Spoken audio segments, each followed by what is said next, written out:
প্রজন্ম চোখের সামনে শেষ হয়ে যাচ্ছে। আমাদের চোখের সামনে আমাদের ছেলে মেয়েরা চরিত্রহীন হয়ে যাচ্ছে। এক ওয়াক্ত নামাজ পড়ে না, মুসলমানের ঘরে রাত আসলে ঘুমায়। আমি জীবনে একবার আমার আব্বারে জীবনে একবার বলছিলাম, আব্বা আমি এই মাদ্রাসায় পড়বো না, আরেকটা মাদ্রাসায় আমারে ভর্তি করায় দেন। আমার আব্বা বলছিল, ফুত পরের লোকমা ভাত আমার ঘরে খাইও না, সাবধান। পরের লোকমা দিতে নিষেধ করছে যে বাইর তোমার জেনে মনে কর পড়লে পড়ো, না পড়লে বাদ দাও, কিন্তু আমার ঘরে এক লোকমা ভাত খাইও না। কসম খোদার, চোখের পানি ফেলতে ফেলতে পরে মাদ্রাসায় গেছি গাজে এই বাপ বাদ দিত না। হ্যাঁ, দুপুরবেলা মায়ের হাতের রান্না করা ভাত খাইয়া মুসলমানের বাচ্চাই নাফরমান সেই যে 2টা বাজে বাইরেছে, রাত 11টা বাজে ঘরে ফিরছে, আবার ভাত খাইয়া ঘুমায় গেছে। আহা, মা বাপ একটাবার জিজ্ঞাসাও করে না যে কিরে ফুত আসর নামাজ কই পড়ছো, মাগরিব কই পড়ছো। এসব কারো কোনো কিছুর দরকার নাই, তো টিয়া হইলেই তো হইছে। টেনশন শুধু একটাই, বিদেশ যাইব নি, টাকা কামাই করব, পয়সা দরকার, পয়সা। তার নামাজ দিয়ে তে বুঝুক আমার টাকার দরকার। এই জন্য ফুতেরে কয় যে বুঝছি তোমারে দিয়ে হইতো না, কোনো কামে লাগলে লাগো, নইলে বাড়ি যাবো। টাকা দিলে লাইনে আছে, টাকা না দিলে বেলাইনে গেছে। সন্তান বুঝা গেল, আপনার সন্তান আপনার টাকা উপার্জনের মেশিন বানাইছেন। 18 বছরের ছেলেটা আপনাকে আল্লাহ দিছে পয়সা কামানোর লেগা, এর মধ্যে আখেরাত নাই। আপনার স্ত্রীর আখেরাত নাই, আপনার মেয়ের আখেরাত নাই। এটাই সফলতা যে পয়সাওয়ালা জামাই চাইয়া মেয়েটা বিয়ে দিছি, খালাস সফল। আল্লাহ আমাদেরকে বুঝ দান করেন, আল্লাহ আমাদেরকে ফিকির দান করেন। অনুভূতি চাই বাবা। অভিভাবক আপনারা বদলান, আপনারা চেঞ্জ করেন, আপনারা হিসাব লাগান। এই সমাজ এমনি ছেড়ে দিলে হবে না, আগামী প্রজন্ম নিরাপদ থাকবে না। এই ছেলে পেলে এরা তোমরা বড় হইবা বাবা, আমার কথা বুঝো। তোমরা যারা এই 14, 16, 18, 20 বছর বয়সী একটা প্রজন্মের যদি বড় অংশ, তোমরা যদি বেনামাজি হইয়া বেড়ে ওঠো, তোমরা যদি নারী দেখতে দেখতে, ছবি দেখতে দেখতে, উলঙ্গ দৃশ্য দেখতে দেখতে তোমরা যদি বেড়ে ওঠো, খোদার কসম আব্বা, তোমাদের হাতের পরের জেনারেশন ওরা বহুত বড় কমবখ, বড় বেশি দুশ্চরিত্র হবে। এটা মনে রাখো। আমি আমার আব্বারে দেখছি জীবনভর সাদা টুপি পরতেন। আমার বাবা জীবনে কোনোদিন রঙিন টুপি পরে নাই, আমি জীবনে কোনোদিন পরি, আমার ছেলে কোনোদিন পরে না। তাহলে এটা একটা সিলসিলা আছে মানুষের। বাবার আসর থাকে মানুষের উপরে, মায়ের আসর থাকে, বংশের প্রভাব থাকে মানুষের উপরে। তাহলে তোমরা যখন বড় হবা, আল্লাহ চাহে তো আল্লাহ তোমরা হায়াত দিক, তোমরা বিবাহ করবা, তো তোমাদের বিবাহের পরে আল্লাহ যদি তোমাদেরকে সন্তান দেয়, তো তোমার এই আখলাকের উপরে তোমার সন্তান কি হবে?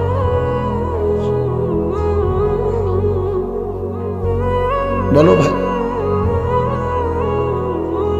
একটা ছেলে ভাইব, আল্লাহ তৌফিক দান করে। চলেন এই আয়াতগুলোর অর্থ শুনুন। আল্লাহ তাআলা বলেন সূরা কাসাস 28 নম্বর সূরা, দেরি করব না, শুধু অর্থ বলবো। 20 নম্বর পারা, সূরা কাসাস 28 নম্বর সূরা, 51 থেকে 56 6টি আয়াত পড়ছি।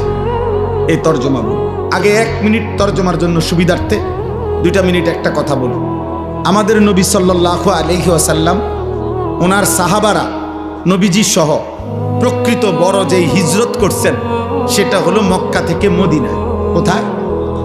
কিন্তু এর আগে সাহাবারা নবীজির নির্দেশে আরেকটি হিজরত করছিলেন, সেটা হলো মক্কা থেকে আবিসিনিয়া, হাবাসা, আবিসিনিয়া এলাকা।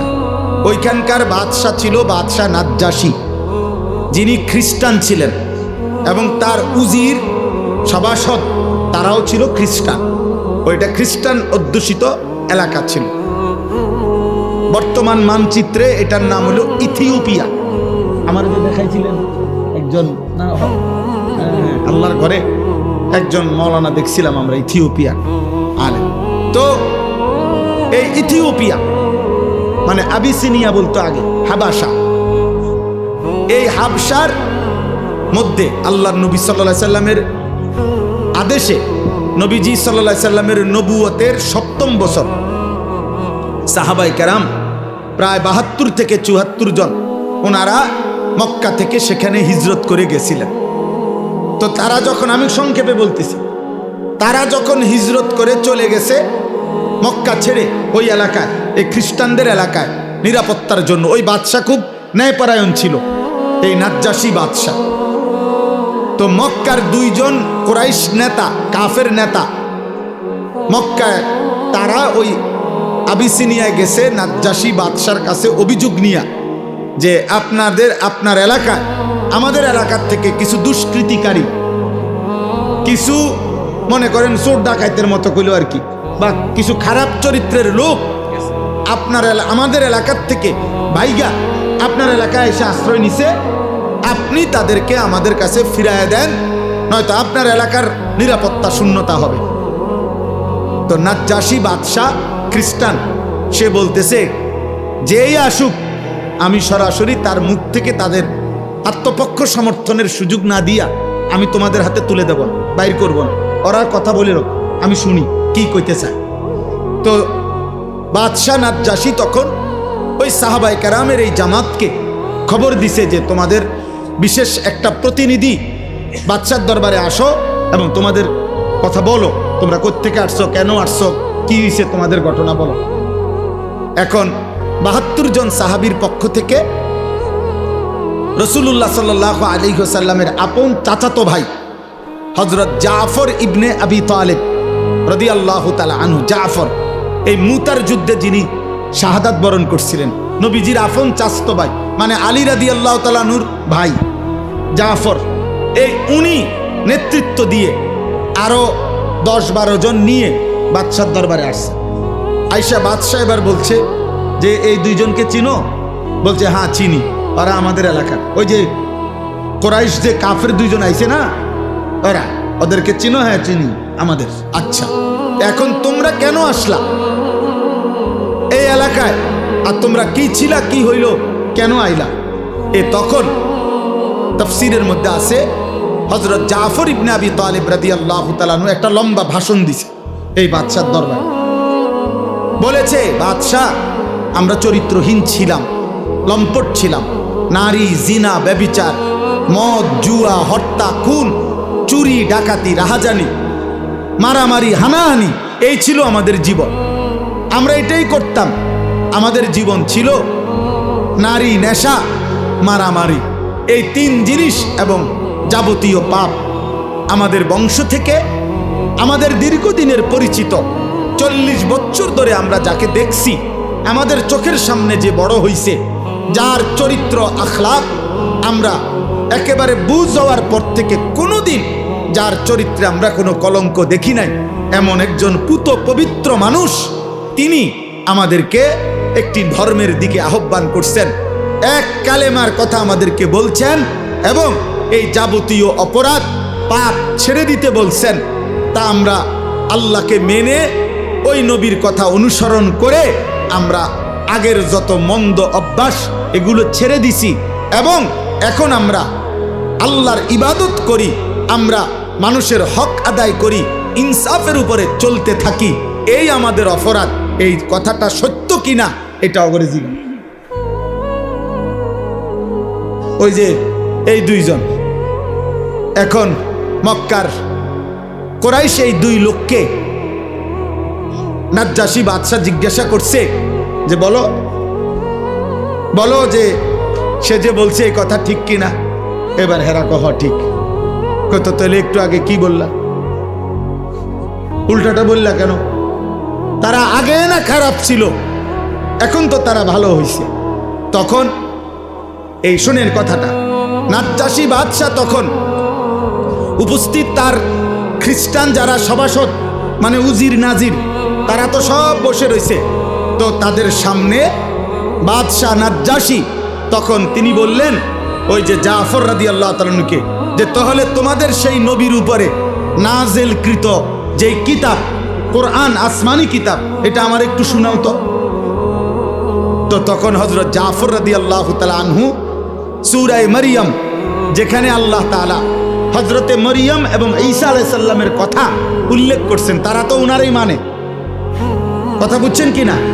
উনারে মানে না, খ্রিস্টানরা ঈসা এবং মরিয়মকে মানে। এই সূরাটা তেলাওয়াত করছে আল্লাহর দয়ায়, তিনি তেলাওয়াত করছেন আল্লাহর কোরআন। আর নাজ্জাশী বাদশার দুই গাল দিয়া, চোখ দিয়া অঝরে পানি ঝরতেছিল। পুরা মজমার যত উজির নাজির সব অঝরে কাঁদতেছিল।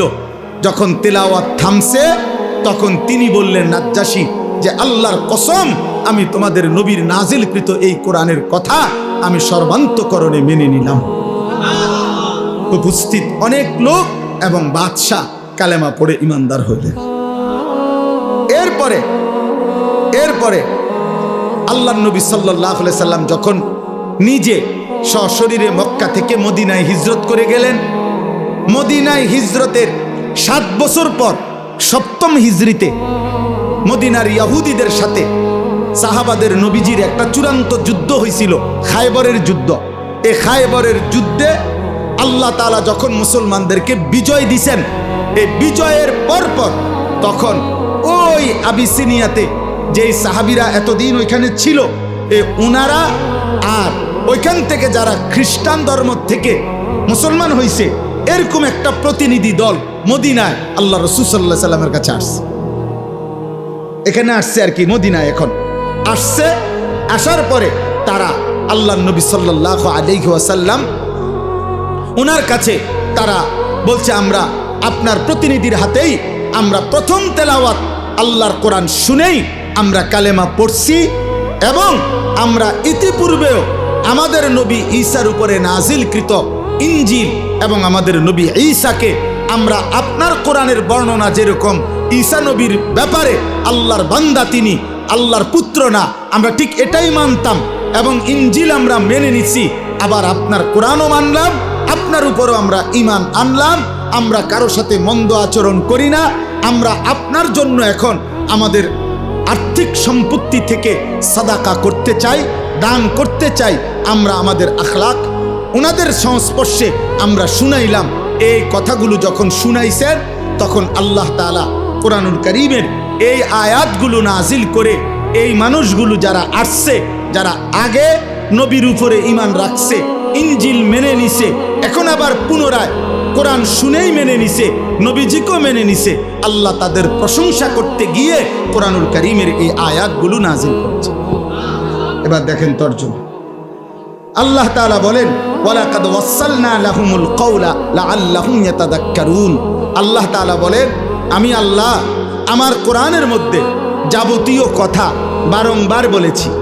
কোনো কথাই আমি অস্পষ্ট, অগোছালো, সামান্য ইঙ্গিত অল্প স্বল্প বলে ছেড়ে দেই নাই। প্রত্যেক কথা আল্লাহর প্রতি ঈমান, রাসূলের প্রতি ঈমান, আখিরাতের প্রতি ঈমান, যা বলা দরকার তা বারবার বারবার বারবার, এই ওয়াসালনা শব্দের অর্থ বারবার বারবার বলেছি, যেন আমার বান্দার কলিজায় ঢোকে, যেন প্রত্যেকেই আমি আল্লাহর কথা থেকে উপদেশ গ্রহণ করতে পারে। এবার আল্লাহ বলেন, বন্ধু আপনাকে শুনাইতেছি, আল্লাযীনা আতাইনাহুমুল কিতাবা মিন ক্বাবলিহি ওয়া হুম বিহি ইউমিনুন। যে মানুষগুলো আপনার সামনে আছে, এরা ইতিপূর্বে আমি যেই আসমানি কিতাব নাজিল করেছিলাম ইনজিল, তার উপরে ঈমানদার ছিল। ওরা না বললো আমরা ছিলাম, আল্লাহ স্বীকৃতি দিছে, হ্যাঁ এরা ছিল। ওয়া ইদা ইউতলা আলাইহিম, আবার যখন তাদের সামনে আমার কোরআন তেলাওয়াত করা হলো, ক্বালু আমান্না বিহি, এরা সাথে সাথে বলছে আমরা এটাও মেনে নিলাম। ইন্নাহুল হাক্কু মির রাব্বিনা, এই কোরআন নিশ্চয়ই আমাদের আল্লাহর পক্ষ থেকে সত্যি সত্যি নাজিল হয়েছে। সুবহানাল্লাহ। ইন্না কুন্না মিন ক্বাবলিহি মুসলিমিন, ইতিপূর্বেও আমরা আল্লাহর আনুগত্যই ছিলাম, আজ আমরা নতুন করে আখিরি নবীকেও মেনে নিলাম, কোরআনকেও মেনে নিলাম। আল্লাহ বলেন, বন্ধু এবার তাদের পুরস্কার শোনেন। উলাইকা ইউতাউনা আজরাহুম মাররাতাইন। আল্লাহ বলেন, আমি আল্লাহ ওয়াদা দিলাম ইতিপূর্ব যারা আমি আল্লাহকে মেনে নিছে, এখন আপনাকেও মানছে, কোরআনকেও মানছে, আমি আল্লাহ ওয়াদা দিলাম তাদের প্রত্যেকটি নেক আমলের বিনিময় আমি আল্লাহ দ্বিগুণ দ্বিগুণ ডাবল ডাবল নিয়ামত পুরস্কার প্রতিদান দিতে থাকব, সওয়াব দিতে। তাদের প্রত্যেক আমলের ডাবল ডাবল নেকি, প্রত্যেক আমলের কি। এজন্য পূর্ববর্তী দিন যদি কেউ ইয়াকিনের সাথে মেনে আবার ইসলাম গ্রহণ করে, কালেমা গ্রহণ করে, কোরআন গ্রহণ করে, আল্লাহ বলেন তার প্রথম পুরস্কার হলো তার সব আমল ডাবল ডাবল নেকি। আল্লাহ বলেন এ দেখেন আরেকটু, আল্লাহ বলে বন্ধু এরা তো আগেও ইমানদার ছিল, এখনো আবার ইমানদার হইল, এ কারণেও তাদের নেকি দ্বিগুণ দ্বিগুণ। কিন্তু শুধু এই কারণে না, তাদের মধ্যে আরো কিছু গুণ আছে। এবার আল্লাহ এই গুণগুলোর প্রশংসা করতেছে, যে এদের মধ্যে আরো কিছু গুণ আছে, এই গুণগুলো কারণেও আমি আল্লাহ কিয়ামত পর্যন্ত যার মধ্যেই থাকবে তাদেরকেও আমি আমার নেকি দ্বিগুণ দ্বিগুণ দিতে থাকবো। এক বিমা সাবারু, তারা আমি আল্লাহর হুকুমের উপরে সবর করেছে, ধৈর্য ধারণ করেছে। একবার বলেছি ঈসা নবীকে মানো, মানছে। এখন বলছি আখিরি নবীকে মানো, মানছে। একবার বলছি ইনজিল মানছে, আবার বলছি কোরআন মানতে, এখন তারা কোরআন মেনে নিছে। তাহলে তারা আমার হুকুমের উপরে ধৈর্য ধারণ করেছে।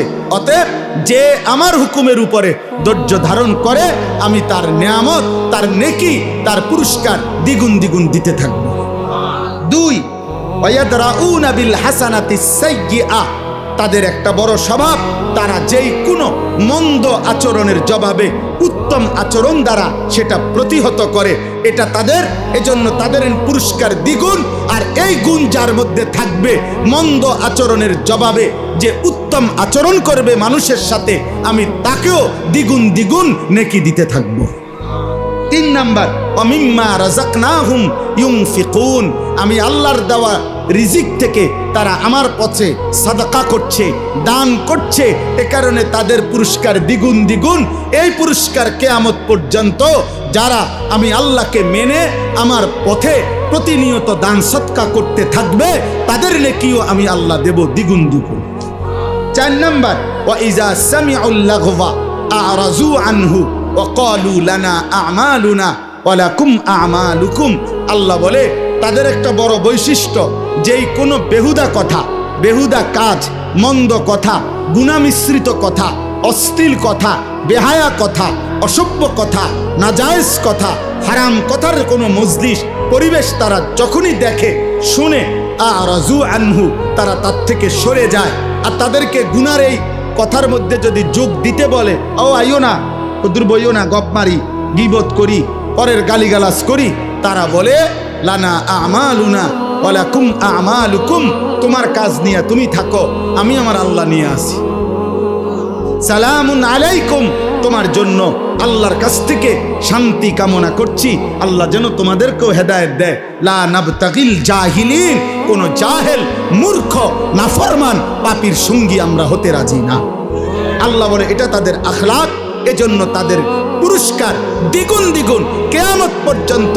আমার যে বান্দা ইমানদার, কিশোর তোমাদেরকে বলি, যুবক তোমাদেরকে বলি, বয়স্ক বাবা আপনাদেরকে বলি, আমাকেও বলি, পর্দার আড়ালের মা বোনকেও বলি, আল্লাহ বলছে যে মন্দ কথা, মন্দ কাজ, গুনার কথা, নাপাক কথা, নাজায়েজ কথা, হারাম কথা, গালিগালাজের কথা, অসভ্য কথা, বিশ্রী কথা, নোংরা কথা, কুফরি কথা, শিরকি কথা, নিফাকি কথা, বিদাতি কথা, কবিরা কথা, হারাম যত কথা, যত পরিবেশ, এখান থেকে যে অ্যাভয়েড করে চলে, আড়াল করে চলে, আল্লাহ বলে বান্দা তোর এই ধৈর্য সবরের কারণে তোর প্রত্যেক আমলের বদলা আমি দ্বিগুণ দ্বিগুণ দেব। সর্বশেষ আল্লাহ বলেন, হে নবী, শেষ কথা, আমি আপনাকে যা কিছু বলছি বন্ধু, আপনি তো বলবেন, পুরস্কার তো দিতে থাকবেন, দেব আমি। তবে একটা কথা বন্ধু মনে রাখবেন, আমার কথা, এই কোরআনের কথা, আখিরাতের কথা, কবরের কথা, আমার কালেমার দাওয়াত আপনি তো দিতে থাকবেন। তবে এটা শুধু মনে রাখবেন, চূড়ান্ত হেদায়েত শুধুমাত্র আমি আল্লাহর হাতে, কোনো মাখলুকের হাতে না। এজন্য বাপ, আমি যে কথাটা মাঝখান দিয়ে বলছি, আমি যদি মৃত্যু পর্যন্ত বলে যাই, আমাদের সমস্ত হুজুররাও যদি মৃত্যু পর্যন্ত বলে যায়, পৃথিবীর সব বক্তা, সব ওয়াইজ, সব পীর, সব বুজুর্গ একত্রে বলে গেল, মূলত পরিবর্তন, হেদায়েত, চূড়ান্ত হেদায়েত এটা কার হাতে?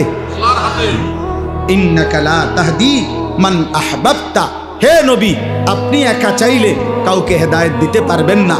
ওয়ালাকিন্নাল্লাহা ইয়াহদি মান ইয়াশা, বরং আল্লাহ যাকে চান তিনি তাকে হেদায়েত দিবেন। ওয়া হুয়া আ'লামু বিল মুহতাদিন, প্রকৃত পক্ষে হেদায়েত পাবে কারা কারা সেটা আল্লাহই জানেন। কে জানেন? একটা উদাহরণ দেই। আবু জেহেল নাম শুনছেন কিনা? আবু লাহাব নাম শুনছেন কিনা? আবু বকর নাম শুনছেন কিনা? ওমর নাম শুনছেন কিনা? তো মনে করেন এই চারজন মানুষের নাম বললাম, চারজনই কুরাইশ, চারজন একই বংশের লোক, একই মহল্লার মানুষ, একই মক্কার মানুষ, নবী সাল্লাল্লাহু আলাইহি সাল্লামের আশেপাশে থাকে। এরা আল্লাহ তাআলার দায়িত্ব নিয়ে পেয়ে নবী সাল্লাল্লাহু আলাইহি সাল্লাম কালেমার দাওয়াত, ইমানের দাওয়াত আবু জেহেলকেও দিছে, আবু লাহাবকেও দিছে, আবু বকরকেও দিছে, ওমরকেও দিছে। কিন্তু আসমানওয়ালা রব আল্লাহ বলছে, বন্ধু আবু বকরকে আমি নিলাম, আবু জেহেলকে নিলাম না, ওমরকে নিলাম, আবু লাহাবকে নিলাম না। যদি বলেন এই দুইজনকে কেন নিলেন, আল্লাহ বলবেন আমার ইচ্ছা। যদি বলেন এই দুইজনকে কেন নিলেন না, আল্লাহ বলবেন আমার ইচ্ছা। কার ইচ্ছা? এই জন্য নওজোয়ান তোমাদেরকে বলি শেষ কথা, রাত গভীরে আব্বা মনে রাখো, তুমি ছাড়াও ইসলাম বিজয় হবে। সেদিন আবু জেহেলকে ছাড়া, আবু লাহাবকে ছাড়াও ইসলাম বিজয় হইছে, কালেমার বিজয় হইছে, পৃথিবীময় আল্লাহর দ্বীন প্রচার হইছে। অতএব আমরা এতটুকুই শুধু যে আমরা বলি, আমাদের জিম্মাদারি এটাই, যত চিৎকারি করি, যত আহাজারি করি, যত চোখের পানি ফেলি, ফায়সালা কোথায়? কোথায়? খালাস, আমরা এই আশায় আছি যে ফায়সালা তো আসমানওয়ালা দিবে। অতএব মাহদী আসবে, দাজ্জাল বের হবে, ইসলামের বিজয় হবে, দাজ্জালের পতন হবে, ইহুদিদের পতন হবে, পৃথিবীময় ইসলামের খেলাফত উড়বে, কালেমার পতাকা উড়বে। খোদার কসম, আগামী দিনে আরেকবার কসম খোদার, নবী বলছে যদি ইসরাফিলের ফু দিতে আর একদিনও বাকি থাকে কিয়ামতের, তবুও মাহদী আসবে, দাজ্জাল বের হবে, যুদ্ধ হবে, ঈসা আলাইহিস সালাম আসমান থেকে নেমে আসবে, ইহুদিদের শেষ বেঈমানের পতন হবে, মৃত্যু হবে, আল্লাহর কালেমা, ঈমানের পতাকা, ইসলামের খেলাফা সারা পৃথিবীময় আরেকবার প্রতিষ্ঠিত হবে। খোদার কসম, এটা আখিরি নবীর ফয়সালা। নবী সাল্লাল্লাহু আলাইহি সাল্লাম এটা বলেছেন। অতএব ঈমানদার যুবক, দ্বীনের জন্য, মাহদীর জন্য, ইসলামের জন্য, কালেমার জন্য কয়জন লাগবে? এই ফয়সালা কার হাতে? কারে নেবে? এই ফয়সালা কার হাতে? অতএব চরিত্রহীন যুবক, লম্পট যুবক, নারী, অশ্লীল ছবি, জিনা ব্যভিচারের দৃশ্য দেখে তোমরা যারা আছো, মনে করো না তোমার মতো অপদার্থের জন্য ইসলাম আটকায় যাবে। তোমার মতো আকামলা ছাড়াও ইনশাআল্লাহ ইসলামের বিজয় হবে, কালেমার বিজয় হবে। কিন্তু একদিন চোখ বন্ধ হইলে দেখবা, কবরে গেলে ফেরেশতা তোমার মতো নাফরমানকে লাথি দিয়া কবরে পাঠাইবে জাহান্নামে। সেদিন বুঝবা এই মৌলবীদের কথা কতটা দরকার ছিল। সেদিন বুঝবা এটুকু নামাজ পড়তে পারত, সেদিন বুঝবা আল্লাহরে ডাকতে পারতা ইচ্ছা করে, শরীর স্বাস্থ্য সবই ছিল, কিন্তু নাফরমানি করবে। অতএব রাত গভীরে আমি বললাম, সমস্ত কিশোর যুবক ভাই, দয়া করে নষ্ট হইও না। এই পৃথিবী তোমারে মনে রাখবেন, কেউ তোমার জন্য বসে নাই রে আব্বা। তুমি অ্যাক্সিডেন্ট করে দেখো, পিছনের গাড়ি থামে না, ছাড়ি দিয়ে যায় না। কত সিএনজি প্রতিদিন অ্যাক্সিডেন্ট হয় না, কত গাড়ি, কত মানুষের লাশ পড়ে থাকে, কত মানুষ আহত হয়ে পড়ে থাকে। হয়তো 5 মিনিট জ্যাম বাজে, 10 মিনিট জ্যাম বাজে, এরপরে আস্তে আস্তে ছাড়ি দিয়া সবাই চলে যায়। স্বার্থপর এই দুনিয়া, কেউ থামে না। ধোকা ধোকা। এই বন্ধু নামের যেসব শয়তান তোমার লগে এখন আড্ডা দেয়, নারী দেখে, ছবি দেখে, উলঙ্গ দৃশ্য দেখে, তোমারে ফুর্তি করে, এই হাইওয়ান তোমার বিপদে থাকবে না। তুমি পাওটা ভাঙ্গা দেখো, আর ওরে ক বন্ধু তোর পাওটাও তুই ভাঙ, সে জীবনও না, বলবে ভালো থাকিস, আচ্ছা যায়। এই জন্য চরিত্রহীনের খপ্পরে পড়ো। আমি বললাম চরিত্রহীনের খপ্পরে পড়ো, নিজেরে চালাক মনে করো। আম হাসিবাল্লাযীনা ইয়ামালুনা আস-সাইয়্যাতি আন ইয়াসবিকুনা, আল্লাহ বলে বান্দা ভেবো না গুনাহ করে আমারে ডিঙ্গায় লাইবা। আল্লাহ নিষেধ করছে, বান্দা পুলিশ, র্যাব, বিজিবি, আর্মি সব তুমি ফাঁকি দিবা, এই পৃথিবীর সব, আমারে ফাঁকি দিবা কেন? আমাকে ডিঙ্গাইবা কেন? অতএব বাপ, অনেক রাত হয়ে গেল, আমি সবার কাছে অনুরোধ করি, প্রিয় কিশোর, প্রিয় নৌজওয়ান, চোখের হেফাজত করো। নারী দেখো না, অশ্লীল ছবি দেখো না বাপ, উলঙ্গ ছবি দেখো না, মোবাইলের আসক্ত হয়েও না, নিজের হেফাজত করো। 5 ওয়াক্ত নামাজ পড়ো, ফজরের নামাজ কষ্ট করে হলেও জামাতের সাথে পড়ো। দেখবা ফজরের মুসল্লি যারা, আমি বলে গেলাম মাহাদির সৈনিক তারা। ফজরের মুসল্লি যারা দাজ্জালের বিরুদ্ধে লড়বে তারা। ফজরের মুসল্লি যারা বিশ্বময় কালেমার পতাকা উড়াবে তারা। এটা মাহাদির এবং ঈসার নেতৃত্বে দাজ্জালের বিরুদ্ধে, ইহুদিদের বিরুদ্ধে হাদিসের বক্তব্য হলো শেষ যুদ্ধ, চূড়ান্ত লড়াই ফজরের নামাজের পরে শুরু হবে। ফজরের মুসল্লিদেরকে সাথে নিয়ে মাহদি এবং ঈসা যুদ্ধ শুরু করবে।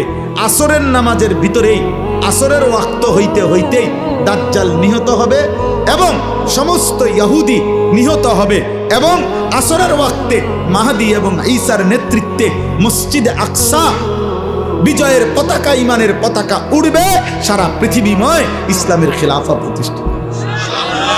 হয় আমি দেখবো, নয় তুমি দেখবে, নয় আমার সন্তান দেখবে, কিন্তু আল্লাহ রাসূল সাল্লাল্লাহু আলাইহি সাল্লামের এই কথা বৃথা হবে। কোন জালেমের পতনের আগে কেউ বোঝে না কেমনে পতন, কেমনে পতন, কিন্তু যে সময় জায়গা সে সময় সবাই বোঝে যে এমনি যাইতেছে। বুঝেন নাই? হেলিকপ্টার উঠবার আগে কেউ বুঝছে না যে হেলিকপ্টার দিয়ে যাইব না অটো দিয়ে যাইব, কেউ খেয়াল করে। কিন্তু যখন হেলিকপ্টার ছেড়ে দিছে সবাই বুঝা লাইছে যে এই জায়গা।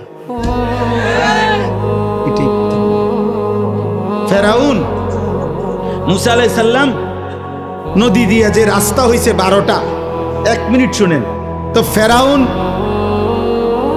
এ পাশে আইসা দেখছে যে নদীর উপরে রাস্তা, 12টা রাস্তা, এটা দিয়া মুসার বাহিনী পার হয়ে গেছে। ফেরাউন বলতেছে তার অনুসারীদেরকে, চলো আমরাও পার হই, ধর্মু। কিন্তু তুই তো বাদশাহ, তুই খোদা, নাউজুবিল্লাহ, তুই তো খোদা দাবি করো, তুই তো বাদশাহ, তো তার তো এটা বোঝা উচিত ছিল এত বড় নদীতে 12টা রাস্তা, এটা আমি বরাদ্দ দিলাম না, আমি স্যাংশন করলাম না, আমি উদ্বোধন করলাম না, এটি করতে গেল রাস্তা দিয়ে। আপনি কথাটা বুঝছেন? তোর তো এটা বোঝা দরকার আগে। তো কিরে কিরে এটি কে করলো আমার এলাকায়? আমি কো আল্লাহ বলে না, ব্যাক কল আইবা না, মুসার রঙে রঙে আসো, সামনে আগাও। আগাও না, এখনই না বুঝবা রাস্তা করতে গাইছে। এরপরে ডুববে গেছে কিনা বলেন? এই জন্য বুঝে কোন জালেম পতনের আগে বুঝে না পতন কিভাবে, কোন পাপী জানে না। অতএব দোস্ত, রাসূলুল্লাহ সাল্লাল্লাহু আলাইহি সাল্লামের কথা সত্য, সত্য সত্য, সঠিক তো ইনশাআল্লাহ। আরেকবার যুদ্ধ হবে, জিহাদ হবে, আরেকবার কালেমার পতাকা উড়বে ইনশাআল্লাহ। এই আমগরো ডেইলি মানুষে কয় অনেকে, হুজুর সেফে থাকেন, সাবধানে বললেন, পরিবেশ পরিস্থিতি ভালো না। 300 বছর আগে, 3000 বছর আগেরও কাউরে যদি আপনি কবর থেকে উঠান, এ উনার আমলও মানুষে উনারে কইছে সেফে থাকেন, পরিস্থিতি ভালো না। পরিস্থিতি কোনো সময় ভালো ছিল না, কথা বুঝেন না? সব সময় কি ইমানের পরীক্ষা দিতেই হবে, কালেমার পরীক্ষা দিতেই হবে। সেফে থাকার কিছু নাই। গুলি করুক, খুন করুক, আর গুম করুক, আর যাই করুক, আমার পরিষ্কার বক্তব্য, যে যাই করে কিন্তু খোদার কসম শেষ পর্যন্ত আমাকে তো আমার আল্লাহর কাছেই ফেরত পাঠাবে, আর আমার মালিক ইনসাফ করবে ইনশাআল্লাহ। তিনি তো জুলুম করবে না, অসুবিধা কি? অন্য কেউ জুলুম করলে সমস্যা কি? যেই ফয়সালা করবে উনি তো জুলুম করবে না, তো উনি তো দেখছে, উনি দেখছে না। অতএব বাপ আমার, দোস্ত আমার, আল্লাহর জন্য লড়ো, আল্লাহর জন্য সেজদা দাও। সমস্ত বাবাদেরকে বলি, দিন মানেন, আল্লাহকে মানেন, বিবি বাচ্চা ছেলে মেয়েকে এই শেষবারের মতো অনুরোধ করলাম, ইমানের উপরে রেখে যান, ইসলামের উপরে রেখে যান। ছেলেটাকে নামাজি বানান, মেয়েকে নামাজি বানান, পর্দানশীন বানান, স্ত্রীকে পর্দানশীন বানান। অনুরোধ করেন, অনুরোধ, চোখের পানি ফেলে প্রয়োজনে কাঁদেন। বল লগে, ছেলে মেয়ের লগে যদি নামাজ রোজার কথা বলে বুঝাইতে না পারেন তো কাঁদেন আপনি, আপনি চোখের পানি ফেলেন। নবীজির একটা একটা সুন্নাত আমল করেন, একটা একটা সুন্নত কেউ মানে না ঘরে, আপনি মানেন, আপনি মানেন, আপনি মানেন। নবীর সুন্নাতি জীবন, সুন্নাতেই অনুসরণ, সুন্নাতেই আখিরাত, সুন্নাতেই ভালোবাসা, সুন্নাতেই ইত্তেবা, সুন্নাতেই জান্নাত। আমি প্রতিদিন এই কিতাব বিক্রি করি আমার গাড়িতে, সাদা গাড়িতে। তালিমুস সুন্নাহ, আমাদের নবী সাল্লাল্লাহু আলাইহি সাল্লামের জীবনের সমস্ত সুন্নাত প্রায় 600 পৃষ্ঠা ব্যাপী এই কিতাবের মধ্যে বাংলায় আছে। বাংলাদেশের একজন বড় বুজুর্গ, ঢাকা গাজীপুরের অধ্যক্ষ মিজানুর রহমান চৌধুরী, অনেক বড় আল্লাহওয়ালা বুজুর্গ, আলেম, জ্ঞানী। উনি অনেক আলেমদের সমন্বয়ে নবীজির জীবনের ছোট বড় সমস্ত সুন্নাত একেবারে দলিল সহ এই কিতাবের মধ্যে উল্লেখ করছেন। 400 টাকা মূল্যে আমরা এটা বিক্রি করি, একটা আশায় বিক্রি করি। উদ্দেশ্য, আমি এটা হযরতের কাছ থেকে আনছি, আইনা আইনা বেচি। কেন? আমার একটা আশা যে মুসলমানের ঘরে ঘরে একটা বই সুন্নাতের পৌঁছুক। একটা সময় মুসলমানদের ঘরে ঘরে মুকসুদুল মুমিনিন বই ঘরে ঘরে থাকতো, বেহেশতি জেওর বই ঘরে ঘরে থাকতো, কোরআন শরীফের তর্জমা ঘরে ঘরে থাকতো। কম বেশি যখন যে পারছে কুদ্দুর কাদ্দুর হইলো পড়ছে, আজ আর পড়া নাই। মোবাইল টিপতে টিপতে জাতি শেষ, বুড়াও শেষ, জোয়ানও শেষ। এই জন্য আরেকবার রসুলের সুন্নাতের একটা কিতাব সুযোগ থাকলে আমাদের সাদা গাড়ির থেকে কিনেন। আল্লাহ আপনাদেরকে তৌফিক দেন, আল্লাহ আপনাদেরকে কবুল করেন। আজকের এই মুবারক মাহফিলে আল্লাহ তাআলা বরকত দেন। আমার জন্য দোয়া করবেন। আল্লাহর কথা যদি কেউ মনোযোগ দিয়ে না শুনে, চুপ না থাকে, রহমত বরকত হয় না, ফায়দা হয় না। কোরআনুল কারীমের মধ্যে আল্লাহ তাআলা বলছেন, ওয়া ইযা কুরিআল কুরআনু ফাসতামিউ লাহু ওয়া আনসিতু লাআল্লাকুম তুরহামুন। আল্লাহ তাআলা বলেন, যখন আমার কোরআন পড়া হয়, বলা হয়, তোমাদের সামনে শোনানো হয়, তখন তোমরা দুইটা কাজ করো, দুইটা আদেশ। এক, মনোযোগ দিয়ে শোনো। দুই, চুপ থাকো। এটা আল্লাহর আদেশ যে মনোযোগ দিয়ে শোনো এবং চুপ থাকো। লাআল্লাকুম তুরহামুন। আল্লাহ তাআলা বলেন, যদি মনোযোগ দিয়ে শোনো এবং চুপ থাকো, অবশ্যই তোমাদের উপরে রহমত বর্ষিত হবে। তাফসীরের মধ্যে আছে রুহুল মাআনিতে, রহমত বর্ষিত হবে মানে কি? মানে হলো আল্লাহর কথা কেউ যদি মনোযোগ দিয়ে শুনে, চুপ থাকে, তো আল্লাহ তাআলা তাকে রহমত দেয়। মানে হলো আল্লাহর কথা মানার তৌফিক দেয়, গ্রহণ করার তৌফিক দেয়। এজন্য নবী সাল্লাল্লাহু আলাইহি সাল্লামের জামানায় এই মূর্তি পূজক মুশরিকরা, তারা পর্যন্ত নবী সাল্লাল্লাহু আলাইহি সাল্লামের কোরআন তেলাওয়াত যারাই মনোযোগ দিয়ে শুনছে, ধীরে ধীরে আল্লাহ তাআলা তাদের হৃদয়ে পরিবর্তন করে দিছে, ফলে কালেমাওয়ালা হয়ে গেছে। কোরআনুল কারীমের মধ্যে আশ্চর্য এই প্রভাব, এটা দিল বদলায়, হৃদয়ের মধ্যে পরিবর্তন আনে, কলিজা নড়ে, দিল নড়ে। আল্লাহ তাআলা কোরআনুল কারীমের মধ্যে বলছেন, কোরআনুল কারীমের বৈশিষ্ট্য বলছেন, তাকশাইরু মিনহু জুলুদুল্লাযীনা ইয়াখশাউনা রাব্বাহুম। আরে ভাই, কথা বলো কেন তোমরা? কি আশ্চর্য কথা বলে, বারবার নিষেধ করছি, কথা বলছেন কেন? এই বেটা, বাচ্চা বেটা, মোবাইল ধরে রাখছো কেন? অপদার্থ কোথাকার। এতটুকু ছোট বাচ্চার অভিভাবক নাই এখানে? খামখেয়ালি শুরু করলেন আপনারা। বলেন, এটা তামাশা করলে কি হবে? কোন কথা যদি দিল দিয়ে মনোযোগ দিয়ে নাই শুনলেন, নাই বলতে পারলাম, তো বক্তা আসছে তো তামসা চাইছেন, এখন যান। এখন বলেন, এই বক্তা দাওয়াত দিছিল ওনারা, তো আমি আসছি, তো সারছে তো আর কি। এখন তো তামসা চাইছেন বক্তার, এখন যান তাইলে। আল্লাহর কথা শোনা দরকার ভাই। এই সবাই মিলে আমরা এক ধরনের প্রদর্শনমুখী হয়ে গেছে। সবাই ভাবি যে কারে আনলে লোক হইব। হ্যাঁ, তো লোক হয়েছে। তো এখন তো কি হইছে? এখন আমার কবর রাজাব মাপ, আপনাদের কবর রাজাব মাপ, মাহফিলওয়ালাদের কবর রাজাব মাপ। তো এখন কি করবেন এটা দিয়ে?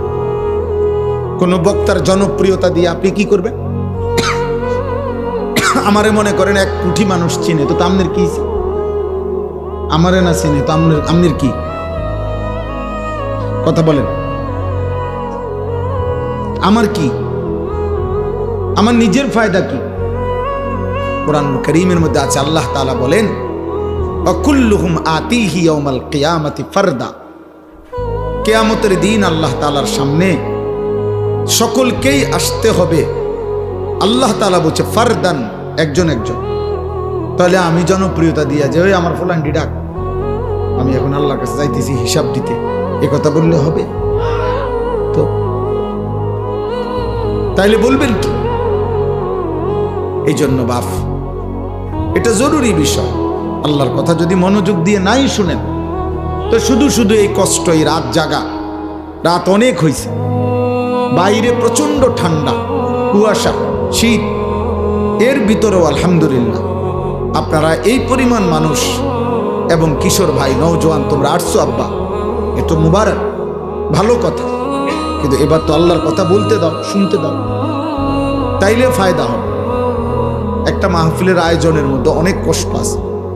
কারো 10 টাকা, কারো 2 টাকা আছে, কারো 50 টাকা, কারো 100 টাকা।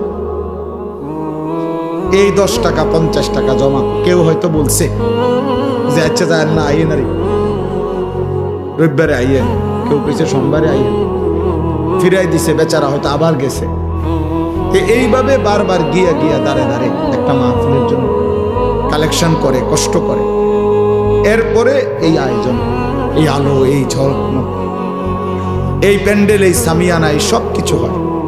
তাহলে এই সব কিছু যে 10 টাকা দিছে, 100 টাকা দিছে, সেও তো সওয়াবের আশায় দিছে। তো এর মানে যদি এই কষ্টের এই আয়োজন, ভালোবাসার এই আয়োজনের মাকসাদ কিছু বুট বাদাম বিক্রি হইল, কিছু চিল্লাচিল্লি হইল, 2-4 জন পরিচিত বক্তা এখন যাদের ওয়াজ অনেকে শুনে মনে করেন এরকম, তো ওনারা আসলো, হাঙ্গামা হইল, চিল্লাচিল্লি হইল, সকালবেলা সবাই মিলে শুধু এতটুকু আলোচনা হইল যে হ্যাঁ লোক হয়েছে, খালাস, শেষ তো না? এই অর্জন, এই মাহফিলের অর্জন হয়ে গেল, এটা সফলতা হয়ে গেল। তো বলে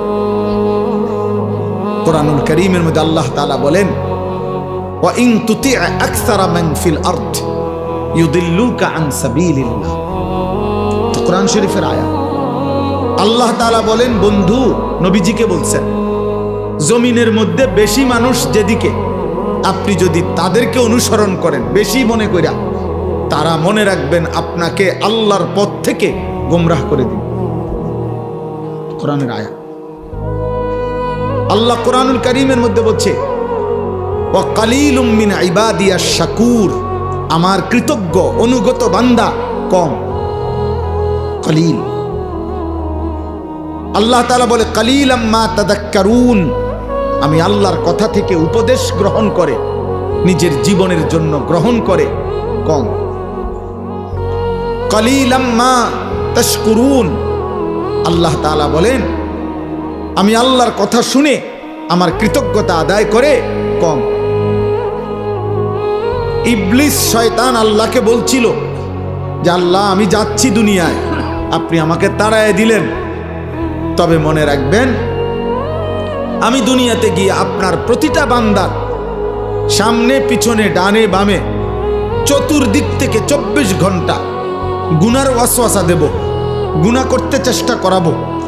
ফলে ওয়ালা তাজিদু আকসারাহুম শাকিরিন, আপনার অধিকাংশ বান্দাকেই আপনি আপনার কৃতজ্ঞ পাবেন না।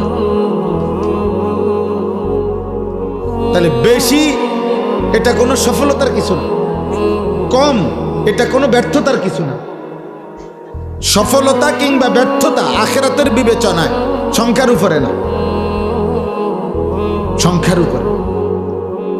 কোনো বক্তার শ্রোতা 10 লাখ হইলে উনি সফল, আর আরেক বক্তার শ্রোতা 10 জন হইলে উনি ব্যর্থ। তাহলে সফলতা কিংবা ব্যর্থতা সংখ্যার উপরে না, আসমানওয়ালা রব গ্রহণ করার উপর। তিনি যদি গ্রহণ না করে কোনো মূল্য নেই, কোনো মূল্য নেই। আমি 4 জন মানুষের সামনে বয়ান করছি, 4 জন, 10 জন মানুষের সামনে বয়ান করছি, 20 জন মানুষের সামনে বয়ান করছি, 10-20 জন মানুষের সামনে ঘড়ির ঘন্টায় 4 ঘন্টা বয়ান করছি টানা, এমন বহুদিন গেছে। খালাস, সব আল্লাহর জন্য, সব আখিরাতের আশা। অতএব কিশোর নওজোয়ান একজনও, আমি আবারও বললাম, আমার কথা যদি শুনে থাকো তাহলে মোবাইল ধরে রাখো না, ওই যে দেখো ওই একজন। আরে ভাই এটা ঠিক না, গাদ্দারি করার কি দরকার, চলে গেলে ভালো। কথা না শুনে বেয়াদবি করার চাইতে চলে গেলেই তো ভালো, ঘুমায় গেলে ভালো। এই জন্য বললাম এটা দরকার আমাদের মূল কোরআনুল কারীম। আমি এখনই আপনাদেরকে শুনাইতেছি, প্রথম যে আয়াতটা পড়ছি শোনাচ্ছি। কিন্তু আমার প্রথম কথা হলো, আমরা প্রত্যেকে আজকের জন্য বলতেছি না, ছোট বড় যেই কোনো মাহফিলে, জুমার নামাজের বয়ানে, ওলামায়ে কেরামের নসিহত সর্বদাই মনোযোগ দিয়ে শোনা উচিত। এখানে খ্যাতির কিছু নাই। আপনার মসজিদের ইমাম রে সারা বাংলাদেশের মানুষ চিনে না, এই জন্য আপনি শুনেন না। আমাদের মসজিদের ইমাম রে সারা বাংলাদেশের মানুষ চিনার কি দরকার? সারা বাংলাদেশে আর ইমাম নাই তো আমাদের হুজুরে সবাই চিনতে বাহি হুজুরে কি সিরা সবাই তো বইবে। কথা বলেন না কেন? বাকিরা কি করতে তাই? হ্যাঁ, তো আমরা হুজুরে সবাই চিনতে, এটা একটা বেহুদা কথা না? এটা কি দরকার? আমার আখেরাতে না দরকার, আমার কবরের মাফে না দরকার। ফামান যুহজিহা আনিন নার ওয়া উদখিলাল জান্নাহ ফাকাদ ফাজ। আল্লাহ তাআলা কোরআনুল কারীমের মধ্যে বলছে, কিয়ামতের দিন যাকে জাহান্নাম থেকে মুক্তি দেয়া হবে, জান্নাতে প্রবেশ করানো হবে, সেই কেবল সফল হলো, সেই কামিয়াব। দোস্ত মনে রাখবেন, আমার শায়েখ আল্লামা মুফতি মুশতাকুর নবী কাসেমী হুজুর বলছে, আমার এই সেদিনও সিলেট মাহফিলে দুপুরে খাইতে বৈশা বলছে, মাওলানা আমরা যেদিন মৃত্যুবরণ করব, মৃত্যু পর্যন্ত যদি আল্লাহর কথা আমরা বলতে থাকি, ওয়াজ নসিহত করতে থাকি, তারপরেও আমাদের মৃত্যু পর্যন্ত এই পৃথিবীতে ইমানদারও থাকবে, নাফরমানও থাকবে, অনুগতও থাকবে, বাটফারচিটারও থাকবে। বলে আর না, আমরা যদি আর কষ্ট মষ্ট করে আর 6টা মাস ঠিক মতো ওয়াজটা করে যাইতে পারি, মানুষ সব দিনদার হইয়া জোনায়েদ বাগদাদি হয়ে যাবে, এরকম বলে। তাইলে পৃথিবীতে আলো অন্ধকার, ইমানদার নাফরমান, অনুগত অবাধ্য, জালেম মজলুম থাকবেই, এই পাপী থাকবেই, নেককারও থাকবেই, সেজদাওয়ালাও থাকবে, সেজদা ছাড়াও থাকবে। কিন্তু আমি মরে গেলে যদি আমার কবর ক্ষতিগ্রস্ত হয়, আখিরাত ক্ষতিগ্রস্ত হয়, সেটা শুধরাবো কি? আমার মৃত্যুর পরে হইতে পারে এই লোক আমার পরবর্তী কারো কথায় হয়তো বদলায় গেছে, কিন্তু আমার যদি আখিরাত নষ্ট হয়, আমার যদি কবরের সামান না হয়, আমার যদি পরকাল সুন্দর না হয়, কথা বলেন। নবী সাল্লাল্লাহু আলাইহি ওয়াসাল্লাম সাহাবায়ে কেরামকে নিজের ব্যাপারে, সাহাবায়ে কেরামকে এই সবক দিয়েছেন, এই পৃথিবীর সবার ব্যাপারে তুমি অজুহাত দেখাইতে পারো শেষ পর্যন্ত, কিন্তু আল্লাহ তাআলা কোরআনুল কারীমের মধ্যে নবীজিকে বলছে, লা তুকাল্লাফু ইল্লা নাফসাকা। বন্ধু, প্রত্যেকের ব্যাপারে আপনি কোনো না কোনো কারণ দর্শাইতে পারবেন। আবু তালেব কেন কালেমা পড়ল না? আপনার চাচা হয়েও আপনি বলতে পারবেন যে, ইয়া রব্বুল আলামিন, আমি 10 বছর টানা ওনাকে বলছি, মৃত্যুর সময়ও বলছি, চোখের পানি অজরে ফেলছি, উনি কালেমা পড়ে নাই। অমুকে কেন আপনার ছেলে, আপনার মেয়ে নূহ আলাইহিস সালাম 950 বছর বলার পরেও ওনার ছেলে কেনআন কালেমা পড়ে নাই। তো প্রত্যেকের ব্যাপারে আপনি কোনো না কোনো অজুহাত দেখাইতে পারবেন। আমি বলছি, এমনি চেষ্টা করছি, কিন্তু আপনার আমার নিজের ঈমান, নিজের নামাজ, নিজের সেজদা, নিজের গোলামি, নিজের হালাল হারাম আপনি কেন পালন করতে পারলেন না? এটার কারণে কি যুক্তি দেখাবেন? কি বলবো বলো না ভাই? আমার ভাই, তোমরা যারা আজকে নামাজ পড়ো নাই এক ওয়াক্ত, তুমি কি বলবা? কি বলবা? তুমি কি বুঝাইবা? এই জন্য নবী সাল্লাল্লাহু আলাইহি সাল্লামকে আল্লাহ তাআলা বলছেন, লা তুকাল্লাফু ইল্লা নাফসাকা। বন্ধু, শেষ পর্যন্ত মনে রাখবেন, এই কায়নাতের একজনও যদি আপনার সাথে না থাকে, আপনি একাই আমি আল্লাহর সমস্ত বিধানের ব্যাপারে আদিষ্ট, আপনার উপরও এই হুকুম, অতএব আপনি একাই আমার বন্দিগি, আমার গোলামি করে যাবেন। এজন্য রাসূলুল্লাহ সাল্লাল্লাহু আলাইহি সাল্লামের একটি যুদ্ধ, হুনাইনের যুদ্ধ, মক্কা বিজয়ের পরে নবী সাল্লাল্লাহু আলাইহি সাল্লাম একটি যুদ্ধে, ওনার সাথে 12,000 সাহাবী ছিল, কিন্তু যুদ্ধের প্রথম আক্রমণে কাফেরদের 4,000 কাফেরের আক্রমণে, প্রথম আক্রমণেই 12,000 সাহাবী যুদ্ধের ময়দান থেকে ছিন্ন ভিন্ন হয়ে গেছে, ছত্রভঙ্গ হয়ে গেছে। নবীজি সাল্লাল্লাহু আলাইহি সাল্লামের সান্নিধ্য ছেড়ে দিছে, এত তীব্র আক্রমণ হয়েছে। কিন্তু কিতাবে আছে সেদিন 12,000 সঙ্গী সাহাবী ছুটে গেছে নবীর থেকে হুনাইনের যুদ্ধে। খোদার কসম, আল্লাহর নবী সাল্লাল্লাহু আলাইহি ওয়াসাল্লাম ওই যুদ্ধে, জিহাদের ময়দানে একাই আপন জায়গায় দাঁড়িয়েছিলেন। উনি এক চুল পিছপা হন, এক চুল। নবী সাল্লাল্লাহু আলাইহি সাল্লাম সরে নাই, কারণ ওই যে শরীয়তের বিধান, উনি এ কথা বলার কোনো সুযোগ নাই যে আমার সাথে 12,000 লোক ছিল না বলে আমি দৌড় দিছি।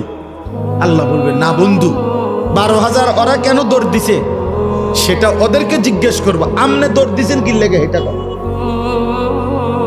আবু বকরের উত্তর আবু বকর দিবে, ওমরের উত্তর ওমর দিবে, ওসমানের উত্তর ওসমান দিবে। আপনি আপনারটা বলেন, আপনি আপনারটা বলেন।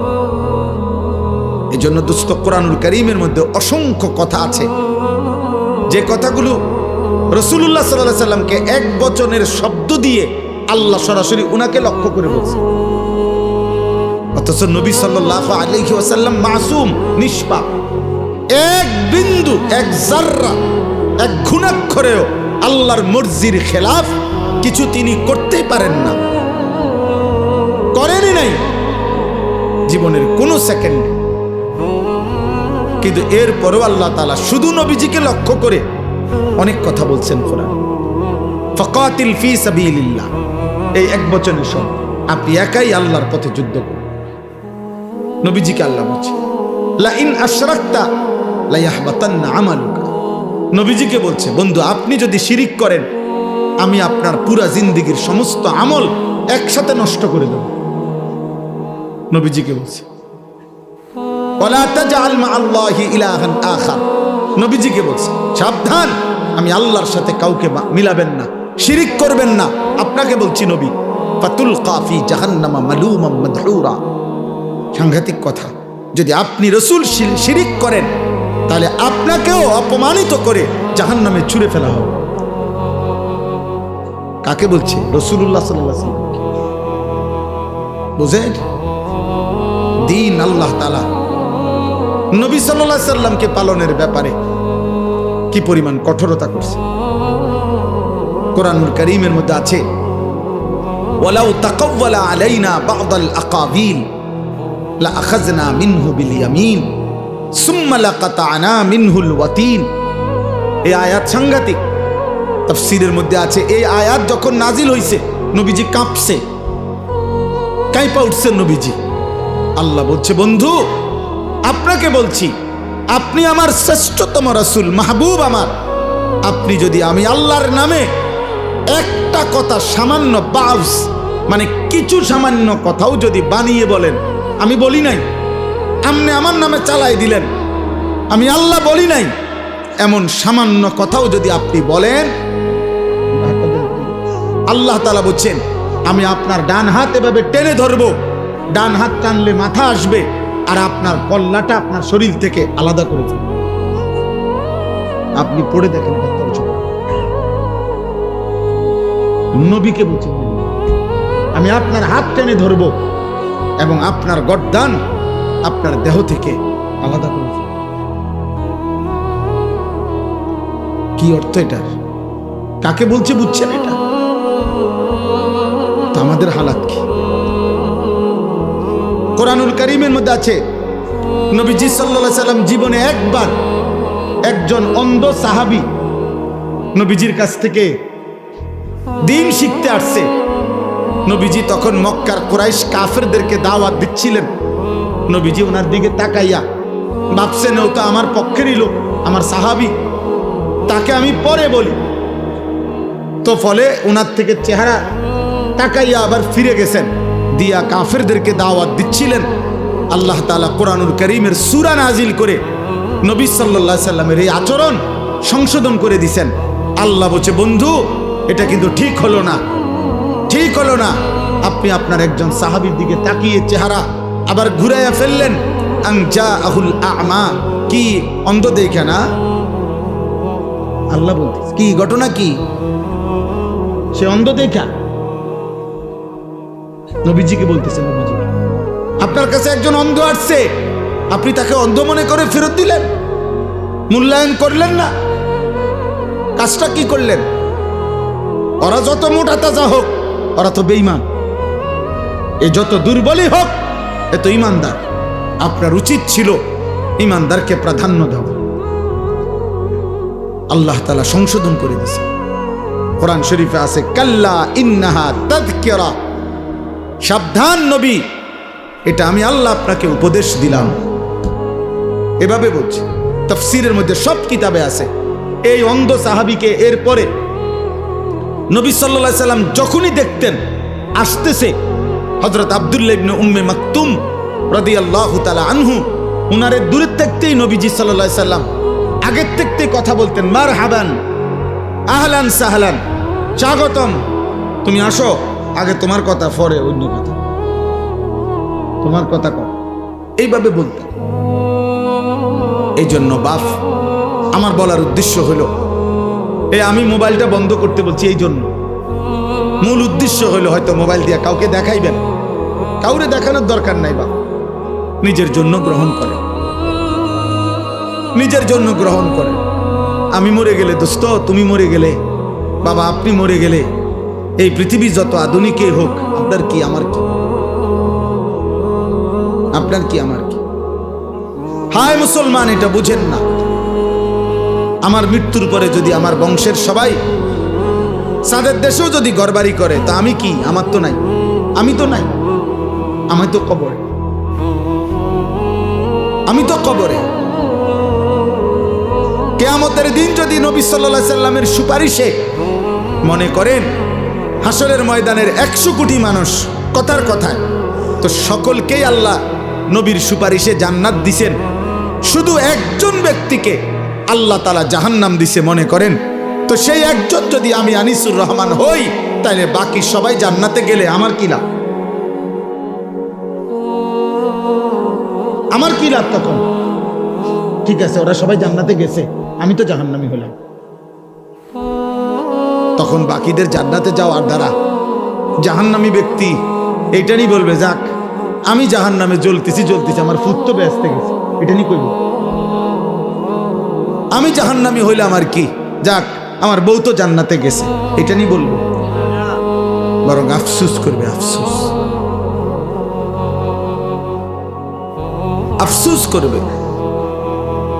এই জন্য কোরআনুল কারীমের মধ্যে আল্লাহ তাআলা বলছেন, ইয়াউমা তুকাল্লাবু ওয়ুজুহুহুমুন নার, কিয়ামতের দিন জাহান্নামের আগুনে তোমাদের গাল, তোমাদের চেহারা, কড়াইয়ের উত্তপ্ত তেলের মধ্যে যেভাবে মাছ এই পিঠ ওই পিঠ করে ভাজে, খোদার কসম তোমাদের গাল, তোমাদের চেহারা জাহান্নামের আগুনের মধ্যে উলট পালট করে পোড়াইতে থাকবে। আর নাফরমান শুধু চিৎকার করবে আর বলবে, ইয়াকুলুনা ইয়া লাইতানা আতানা আল্লাহ ওয়া আতানার রাসূলা, হায় আমার আফসোস মন্দ কপাল, আমি যদি আল্লাহ এবং রাসূলের আনুগত্য করতাম। দোস্ত তোমাদেরকে বলি, বাবা নওজোয়ান, খুব বেশি ফুর্তি করছো, তোমরা খুব বেশি রঙের ঘুড়ি উড়াইতেছ, খুব বেশি তামাশা করছো। এই নতুন প্রজন্মের 14, 16, 18, 20, 25 বছরের কিশোর যুবক, তোমরা যা করছো মুসলমানের সন্তান এমনটা মানায় না, উচিত না। মুসলমানের ঘরে এক মুসলিম মায়ের পবিত্র দুধ পান করে এত আত্মবিস্মৃত, আত্মভোলা, এমন আল্লাহ বলা, আখিরাত বলা হওয়া উচিত না। এটা সুফল আনবে না, খোদার কসম না।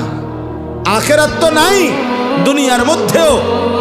আমি বললাম পরিষ্কার, এই অব্যাহত নারী ছবি, জিনা, ব্যভিচার, মোবাইলের অস্থির দৃশ্য দেখা, উলঙ্গ নাচ গান দেখা, এক ওয়াক্ত নামাজ না পড়া নাফরমান আগামীর পৃথিবী তোদের জন্য কল্যাণ আনবে না।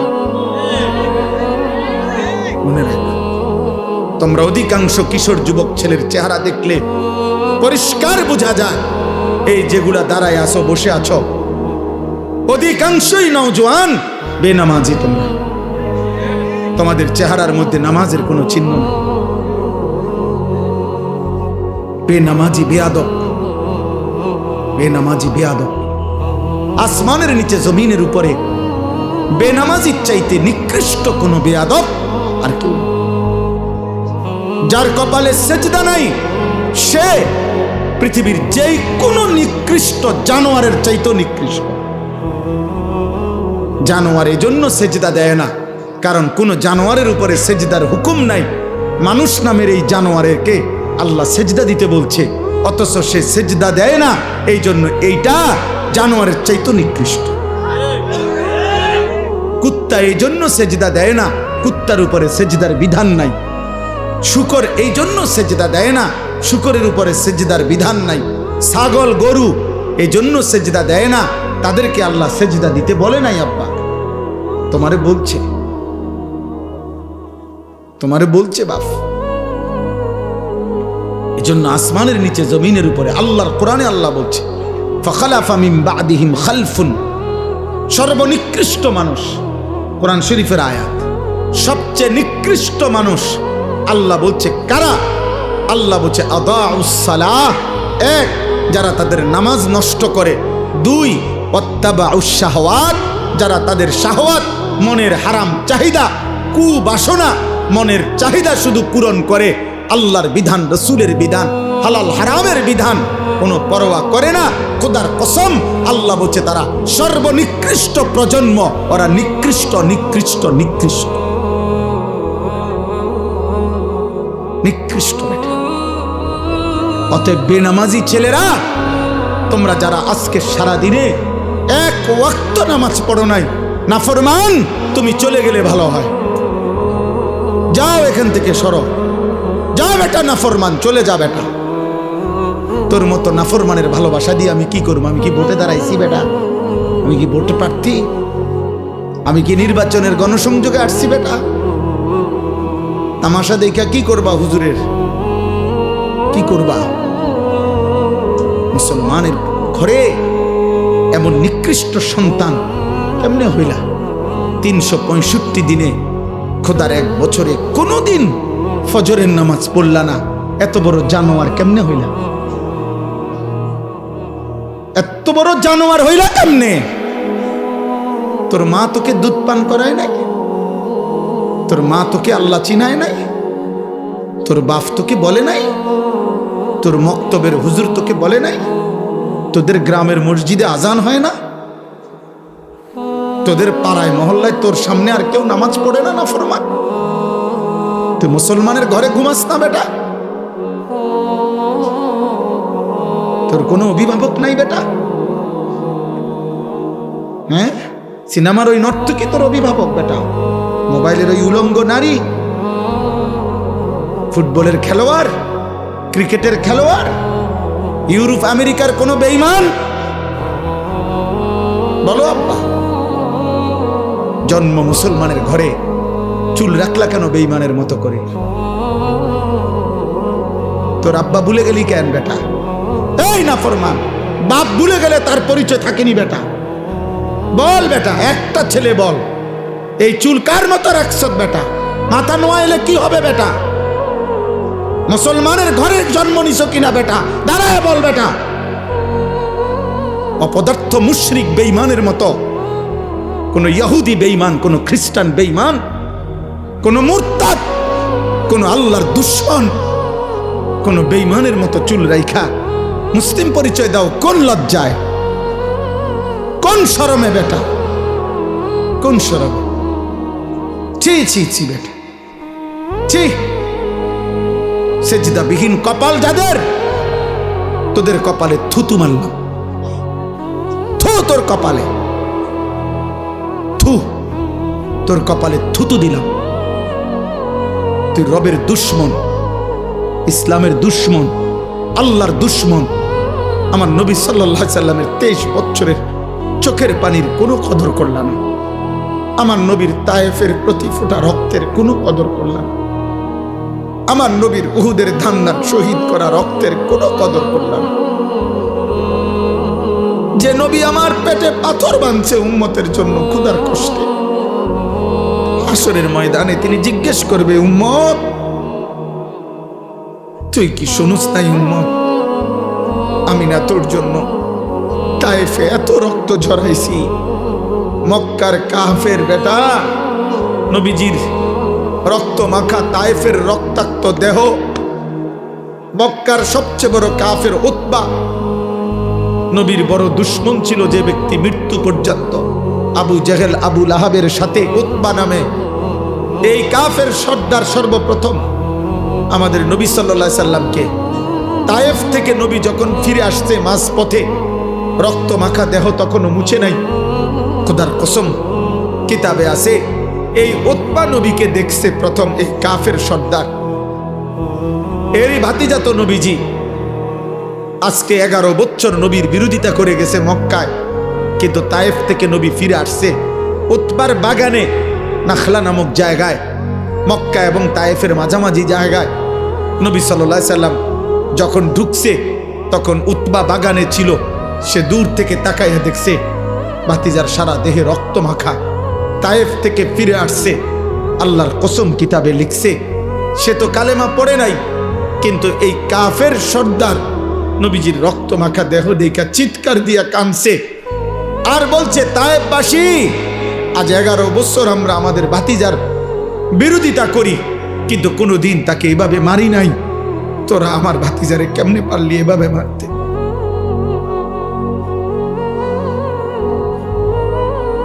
আমার ভাতিজারে কেমনে মারলি? আমার এতিম ভাতিজারে কেমনে মারলি? আর তোদের চেহারা দেখে কি মনে হয় আব্বা? কার মতো চুল রাখলা? অধিকাংশ ছেলে দাঁড়াইলে যদি জিজ্ঞাসা করেন যে সারাদিনে একবার পেশাব করে পানি নিছনি, না ফরমান বলবে না। টয়লেট পেপার চিনুনি না, আল্লাহকে একটা সেজদা দিছনি না। সারাদিন সারা রাত মোবাইলে শুধু নারী ছবি, উলঙ্গ দৃশ্য, অশ্লীল জিনা ব্যভিচারের দৃশ্য। আহা, নারী ছাড়া লজ্জাস্থান যারা, তার জীবনের আর কিছু নেই। তার জীবনের একটাই যে লজ্জাস্থান যে একটা আছে, এটার চাহিদা পূরণ। একটা পেশাবের রাস্তার কাছে এই কাপুরুষ হেরে গেছে। এই কাপুরুষ পেশাবের রাস্তার কাছে হেরে গেছে। এ কি যুদ্ধ করবে? এই ইসলামের জন্য কি করবে?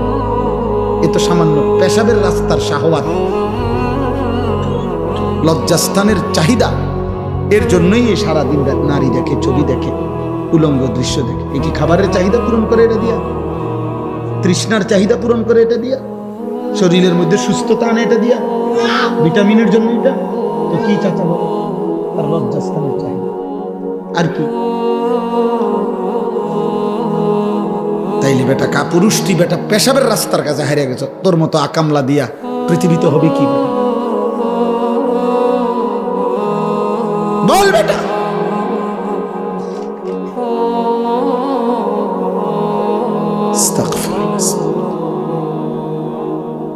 এজন্য ভাবো, আমি বলতে চাইছি এটা, আমি জনপ্রিয়তা বুঝি না, ছোট বড় মাহফিল বুঝি না, অনেক লোক হয়েছে না কম হয়েছে এটা আমার কিচ্ছু আসা যায় না। আমি সবসময় এক তালেই বলতে চেষ্টা করি, বেশি বা কম দ্বারা প্রভাবিত হওয়া এটা কোনো প্রয়োজনীয় কিছু না।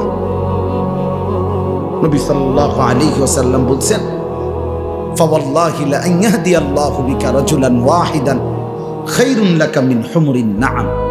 নবীজি বলছেন, আল্লাহর কসম, তোমার দ্বারা একজন ব্যক্তি আল্লাহর পথ পাওয়া গোটা আরবের সমস্ত দামি উট তোমাকে হাদিয়া দেওয়ার চাইতে উত্তম।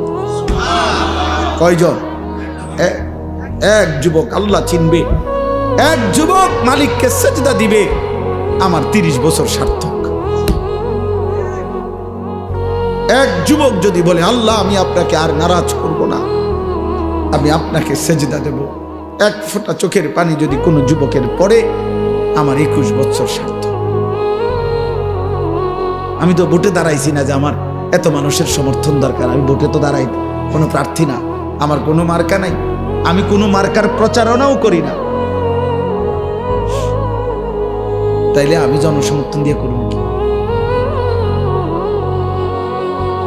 আমি জনপ্রিয়তা দিয়ে করব কি? বাবা চলেন আর অল্প একটু সময় কোরআনুল কারীমের যে কয়েকটা আয়াত আমি পড়ছি সংক্ষিপ্ত তর্জমা শুনেন, আল্লাহ বরকত দেবে ইনশাআল্লাহ। নওজোয়ান ভাই, তোমাদের কাছে অনুরোধ ভাই, কিশোর ছেলেরা, যুবক, এত বিপুল পরিমাণ তোমরা চারিদিকে তাকায় দেখো, তোমাদের সমবয়সী বেশি, তোমরা সর্বোচ্চ 20-30 কিলোমিটার জায়গার থেকে আসছো, তোমরা সারা বাংলাদেশের ছেলে না, এখানে তোমরা সর্বোচ্চ এই এলাকার আশেপাশের 20-30 কিলোমিটার জায়গার ছেলে, তাহলে মাত্র 20-30 কিলোমিটার জায়গার থেকে যদি এখানে 2000 ছেলে হয়, ধরেন কথার কথা, আর সেখান থেকে যদি 1800 ছেলেই বেনামাজি হয়, তো ইসলামের কি হালাত, আমার দেশের কি হালাত হিসাব করেন। এই 3টা স্লোগান না লাফাইলে তো বুঝেন না, হিসাব না। এরা সারা বাংলাদেশ থেকে আসছে, এখানে কি পার্বত্য চট্টগ্রাম থেকে আসছে, তাহলে এরা এই সীমাবদ্ধ একটি এলাকার 30 কিলোমিটারের ছেলে মনে করেন, তো এই 30 কিলোমিটারের ছেলে যদি 2000 হয়, আচ্ছা তোমরা 30 বছরের নিচে যাদের বয়স, তোমরা হাত তোলো তো, তোলো মাশাআল্লাহ, দেখছেন বুড়া মানুষ কো, বুড়া মানুষ হয়ে গেছে, হাত নামাও, হাত নামাও। তাইলে বাবা শুনো না, আমার কথা হইলো আত্মতৃপ্তিতে ভুগলে হবে না, সময় এখন হিসাবে, এখন কি করা দরকার? হিসাব করা দরকার, হিসাব করা দরকার বাবা, আত্মতৃপ্তিতে ভুগলে হবে না। মানে এই হুজুরের এখন শ্রোতা বেশি, তো কিছে, এটা কোনো আত্মতৃপ্তির কিছু না। স্লোগান দিছে, উড়াইয়া লাইছে হুজুরে, যেই স্লোগান দিছে না, এটা কিছু না, এটা কিছু। হিসাব করা দরকার। একটা যুবক ছেলে ভাই, তোমার কাছে আমার অনুরোধ, একজন তোমার কাছে বললাম, তুমি তোমার এলাকার এতগুলো ছেলের দিকে তাকাইয়া দেখো নামাজি কয়জন। তাহলে একটি দেশের 92% মুসলমানের বাংলাদেশে, প্রায় 12-14 কোটি মুসলমানের বাংলাদেশে যদি 30 কিলোমিটার জায়গার 2000 ছেলে, তার থেকে যদি 1800 ছেলে নামাজ না পড়ে, তাহলে এইভাবে প্রতি 30 কিলোমিটার দৈরা গোনেন সারা বাংলাদেশের, তাহলে নামাজি কই? নামাজি বিহীন কই? তো সেজদা বিহীন ইমানের শক্তি আসবে কোত্থেকে? সেজদা বিহীন আল্লাহর জন্য জীবন দেওয়া অকাতরে দেশের জন্য, ইমানের জন্য এই হিম্মত সেজদা বিহীন আসবে না। স্লোগান দেওয়া যাবে, শহীদ শরীফ উসমান হাদি রাহমাতুল্লাহি আলাইহি, এই ইমানদার যুবক, 33 বছরের যুবক, সে বারবার বলছে আমি শহীদের মৃত্যু চাই, আমি প্রথম কাতারে সর্বপ্রথম গুলিবিদ্ধ হতে চাই। সে বলেছে সে দেশের জন্য আমি আমার শেষ রক্তটুকু দিতে চাই। এই যুবক ইমানদার ছিল, 5 ওয়াক্ত নামাজ পড়তো প্রতিদিন, খোদার কসম সে ফজরের নামাজ জামাতে পড়তো। তার বাবা আলেম ছিলেন, সে নিজে হাফেজে কোরআন ছিল, ফজরের নামাজের জন্য ক্যাম্পেইন করত, বন্ধুদেরকে উঠাইতো, ফজরের নামাজ সহ 5 ওয়াক্ত নামাজ জামাতে পড়তো, যেদিন গুলিবিদ্ধ হয়েছে সেদিন সে জুমার নামাজ পড়েই এই প্রথম ঘর থেকে মসজিদ থেকে ফিরছিল, তো এরপরে গুলিবিদ্ধ হয়েছে। আমার বন্ধু এই যুবক আল্লাহর কোরআন পড়তে পারতো বিশুদ্ধ, রসুলের হাদিস পড়তে পারতো বিশুদ্ধ, তার মা পর্দানশীন, তার স্ত্রী পর্দানশীন, তার ভাই বড় আলেম, তার বাবা বড় আলেম, সে নিজে হাফেজে কোরআন, সে আগে মাদ্রাসায় পড়ালেখা করছে। আল্লাহ তাআলা এই জন্য বলছে, যুবক দেশ প্রেমের কথা তো অনেকেই বলে, মাতৃভূমির কথা তো অনেকেই বলে, রাজনীতির লম্বা লম্বা স্লোগান, বক্তৃতা বিবৃতি অনেকেই তো মারে, কিন্তু আমি আল্লাহ তোর কলিজায় ঈমানও দেখলাম, দেশ প্রেমও দেখলাম, দুইটা আমি একসাথে গ্রহণ করে। তুমি হাদি চেয়েছিলে মাত্র 500 ভোট, সে বলেছিল এইবার আমি প্রার্থী হয়ে মাত্র যদি প্রথমবার 500 ভোট পাই তাইলেই আমি ভাগ্যবান মনে করব। আর শাজিমের মালিক আল্লাহ বলে, তোর ফজরের সেজদার বদৌলতে আমি আল্লাহ 18 কোটি মানুষের সমর্থন তোকে দিয়ে দিলাম, যা। সে চেয়েছে 500 সমর্থন, আল্লাহ বলছে যা 18 কোটি মানুষের সমর্থন যুবক তোমার জন্য দিলাম। কত হাফেজ, কত আলেম, কত মুফতি, কত মুহাদ্দিস, কত ফকিহ, কত পীর, কত বুজুর্গ, কত আউলিয়া, কত হাফেজে কোরআন, তালেবে ইলম, 90 বছরের বুড়া, 4 বছরের বাচ্চা, সবাই এই ইমানদার যুবকের জন্য অঝরে চোখের পানি ফেলে কাঁদছে। কাঁদছে কিনা বলো ভাই? আজকে আমি তার কবর জিয়ারত করছি, আজ আমি তার কবর জিয়ারত করে আসছি 11টা 11:30টার দিকে। আপনার তখন আরেকটু পরে আপনার তখনও দেখছি অজস্র মানুষ তার কবর জিয়ারত করতেছে। যেই দাঁড়ায় রয়েছে আমি তাকায় দেখলাম সব কাঁদতেছে, সব কাঁদতেছে, সবাই কাঁদতেছে। আমার ভাই তার তো ব্যাপক কোনো দীর্ঘদিনের রাজনীতি করে নাই, কোনো টাকা পয়সা খরচ করে নাই, কিন্তু তার মধ্যে ইখলাস ছিল, ইমানের মধ্যেও বিশুদ্ধতা ছিল। দেশ প্রেম বলতে যা বলছে, স্বাধীনতা, সার্বভৌমত্ব, আজাদির কথা, মাতৃভূমির স্বাধীনতার কথা, নিরাপত্তার কথা, সে ভারতীয় আধিপত্যবাদের বিরুদ্ধে সে একাই বলেছে। যদি কেউ না বলে আমার প্রতি ইঞ্চি জমিন আমার সীমান্তের হেফাজতে, আমি হাদি একাই বলে যাব। সে প্রমাণ করেছে আমি হাদি একাই বাংলাদেশ। হ্যাঁ, কেউ না থাকুক আমার, আমি বলেই যাব, আমি বলেই যাব। এই জন্য আল্লাহ তাআলা এত কোটি মানুষের চোখের পানি তার জন্য ঝরাইছে যুবক। এই জন্য যুবক ভাই তোদেরকে বলি, মরিলে এমন মরা ময়ূর, বাঁচলে এমন বাঁচা বাইছু। যে মরণে চোখের পানি ঝরে, যে মরণে হাফেজ কাঁদে, আলেম কাঁদে, যে মরণে ইমাম কাঁদে, মুয়াজ্জিন কাঁদে, যে মরণে মুফতি কাঁদে, পীর কাঁদে, বুজুর্গ কাঁদে, সবাই কাঁদে। এমন মরাই ময়ূর।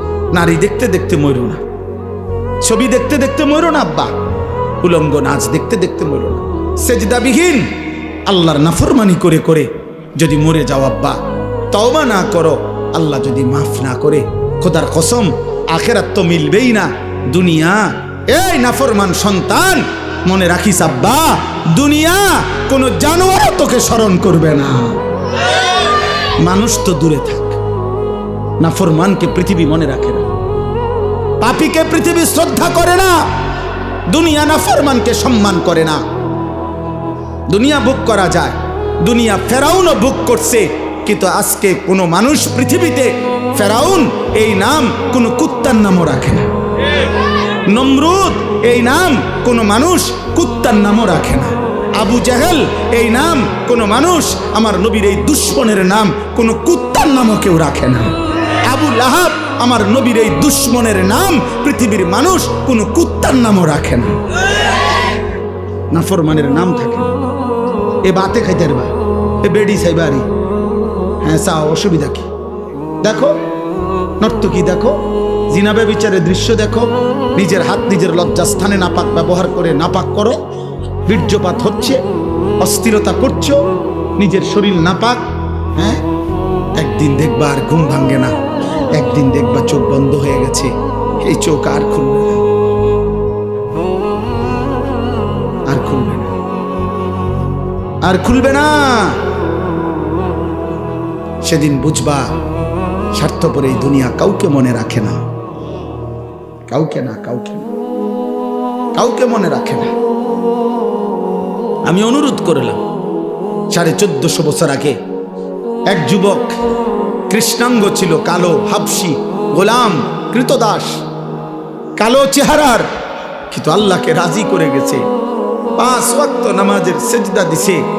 আমার নবী সাল্লাল্লাহু আলাইহি সাল্লামের ভালোবাসা কলিজার মধ্যে ভরা ছিল। আরশে আজিমের মালিক বলছে, আল্লাহ বলছে আমি তোকে গ্রহণ করলাম। তো 1450 বছর পরেও পৃথিবীর লক্ষ কোটি ইমানদারের সন্তানের নাম বেলাল। বেলাল দেশে দেশে, বেলাল পৃথিবীর প্রান্তে প্রান্তে। বেলালের কোনো দেশ নাই, বেলালের কোনো সীমান্ত নাই। বেলাল পৃথিবীর এই প্রান্তে, বেলাল পৃথিবীর ওই প্রান্তে, সর্বত্র। এই একদিন মনে রাখো আব্বা, শহীদ শরীফ উসমান হাদি রাহমাতুল্লাহ আলাইহি, এই ইমানদার যুবকের নামও ইনশাআল্লাহ 1000 বছর পরে আমার বাংলার মাটিতে যেই সন্তান জন্ম নিবে, সেও বুঝ হওয়ার পরে শহীদ শরীফ উসমান হাদির নাম তার কলিজায় রব বসায় দিবে। 1000 বছর পরের প্রজন্ম তাকে চিনবে। মনে রাখো, এই পৃথিবীর তৃতীয় উসমান, উসমান হাদি, যে পৃথিবীতে সোনার অক্ষরে যার নাম লিখে গেল। তৃতীয় উসমান, প্রথম উসমান, উসমান ইবনে আফফান, ইসলামের তৃতীয় খলিফা। দ্বিতীয় উসমান, 650 বছর এই পৃথিবীতে উসমানী খেলাফত, তুর্কি খেলাফত, অটোমান সাম্রাজ্যের প্রতিষ্ঠাতা ওসমান গাজী, তিনিও 650 বছর এই পৃথিবীতে ইসলামী খেলাফত ছিল, উসমানী খেলাফত। এই খেলাফতের যিনি প্রতিষ্ঠাতা ছিলেন তার নামও ছিল উসমান গাজী। উসমান সে দ্বিতীয় উসমান, আর এই তৃতীয় উসমান শহীদ শরীফ উসমান হাদি রাহমাতুল্লাহ আলাইহি। গোটা পৃথিবীতে ইনশাআল্লাহ তার নাম আলোচিত হয়েছে। হ্যাঁ, রাজনীতি আগেও কেউ করছে, পরেও কেউ করবে, কিন্তু কলিজার এত পানি, চোখের এত পানি আর কেউ ঝরাইতে পারবে না। আল্লাহ আমাদেরকে কবুল করে নেন। এজন্য যুবক নষ্ট হয়েও না, চরিত্রহীন হয়ে, নারী দেখে দেখে শেষ হয়েও না। আজকে সেজদা নবী সাল্লাল্লাহু আলাইহি সাল্লামের এই কথার কোনো জবাব দিতে পারতাম। কিয়ামতের দিন আল্লাহর নবী আমলনামা দেখে জিজ্ঞেস করবে, উম্মত আনিসুর রহমান, আমার উম্মত তুমি 365 দিনে খোদার এক বছরে একদিনও ফজরের নামাজ পড়লা না? তুমি আমার উম্মত, তুমি আমার উম্মত 30 বছর টানা সুদে খাইলা। 60 বছর বয়স তোমার, প্রতিদিন বিড়ি সিগারেটে খাইয়া গেলা। তুমি আমার উম্মত, 60 বছরও মনে পড়ে না এটা গুনাহ? 60 বছর বয়সেও মনে পড়ে নাই যে টেলিভিশনে নাচ গান দেখা গুনাহ? তোমার স্ত্রী 30 বছর বয়স পর্যন্ত, 30 বছরও কোনোদিন পর্দা করে নাই? তোমার মৃত্যু পর্যন্ত তোমার ঘরে নিয়মিত রঙিন টেলিভিশন চলতো, নর্তকী নাচতো, নাটক সিনেমা চলতো। তুমি আমার উম্মত। তুমি কবরে আসছো এটা কি নিয়া? হাসরে আসছো এটা কি নিয়া? আমি কি দেখে সুপারিশ করব? কথা বলে না। নবী সাল্লাল্লাহু আলাইহি সাল্লাম যে সুপারিশ করবে এটা জানেন? কথা বলেন না কেন? জানেন তো। সুপারিশের কোনো কাগজপত্র লাগতো না, কোনো ফাইল টাইল লাগবে না, এমনি। হ্যাঁ, তো আপনি কি দেখাইবেন? আরে বলেন না, আপনি কি দেখাবেন?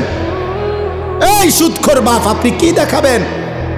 এই বিড়িখোর বুড়া মিয়া, 60 বছরের বুড়া চাচা, আপনি অনবিড়ি খান কোন লজ্জায়? আপনি চা দোকানে টেলিভিশন দেখেন কেন? এই বুড়া চাচা, আপনি যদি এখনো 60 বছর বয়সে এখনো রঙিন সিনেমা নর্তকী দেখেন, আপনার চোখে যদি কোনো লজ্জা না থাকে, আমনের ফুত নাতি আপনার থেকে কি শিখবে মিয়া? আমার বিরোধিতা করেন, কাল বলে দিয়েন এমন হুজুরের ডাকাইতা হুজুর আজ জীবন আইন না।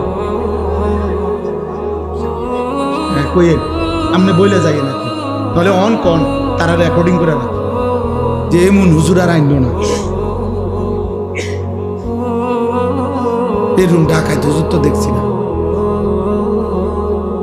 কিন্তু আপনি বলেন, এই বুড়া চাচার এখনো লজ্জা হওয়ার সময় হয় না?